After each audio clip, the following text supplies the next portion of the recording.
There once was a woman named Eleanor Vale who inherited a house that did not truly belong to her. Not entirely. I need a refreshment.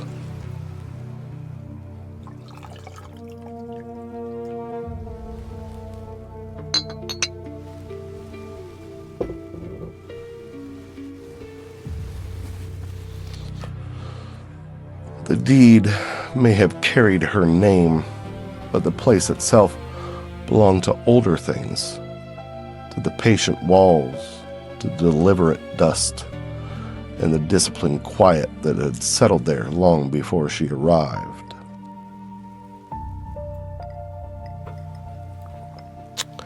It stood at the end of Briar Hollow, where road narrowed, twisted, and seemed to reconsider itself before continuing.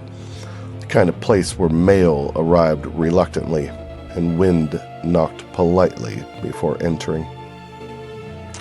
The house had many windows, but only one mirror. It hung in the upstairs corridor, tall, ornate, gilded, and gold that had softened from brilliance into something watchful. Its surface was flawless, no scratches, no stains, no mercy.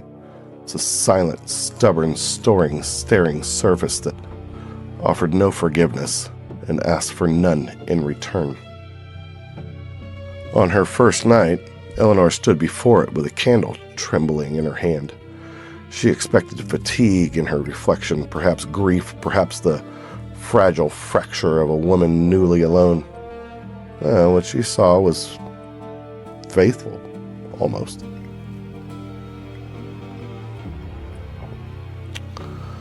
But her reflection blinked half a second late. Not enough to accuse, but enough to unsettle. She blamed the candlelight. Candles flicker and flatter and fabricate. They're beautiful, delicate deceivers, always eager to soften truth with trembling gold. On the second night, she tested the glass. She raised her hand slowly. She lowered it. She tilted her head with careful consideration. The woman in the mirror complied, but there was like a deliberation in it. Pause between obedience, a fraction of hesitation that felt strangely thoughtful, as though the reflection was not responding, but remembering. Reflections, after all, are remarkably patient. They have nowhere else to be. By the third night, Eleanor avoided the corridor entirely, but avoidance was an invitation in disguise. Empty hallways encourage curiosity, and still corridors often cradle unexpected company. Houses remember more than their owners do, and the air there cooled, not cold, not cruel, but just conscious enough to be noticed. On the fourth night, she heard breathing, soft, measured, careful breathing from the glass, as though someone were steadying themselves before stepping through a door. Eleanor laughed once quietly, because sometimes laughter is easier than terror, and denial is often the first defense against understanding. On the fifth night, she returned to the mirror. "I know you're there," she whispered, and her voice was small but steady. Her reflection smiled, but she had not. And in that small, separating second, Eleanor understood. The mirror had never been imitating her.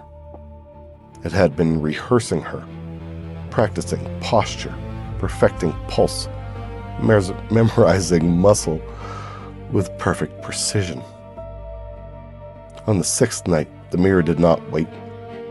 When Eleanor stepped through the corridor, her reflection was already standing there, centered, composed, hands folded neatly like a guest awaiting introduction.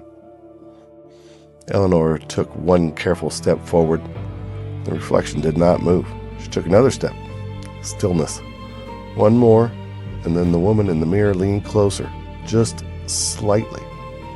as though peering through fragile glass, measuring the delicate distance between imitation and arrival.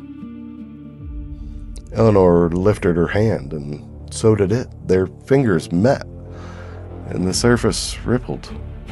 Not resisting, not retreating, but welcoming. Glass did not hold her back. It simply let her through. The corridor was quiet after that.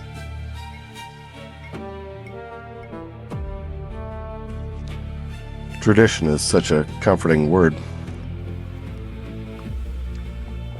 It suggests continuity, stability, and agreement. But it rarely implies negotiation. Some reflections grow restless. Some surfaces grow hungry. Some doors were never locked.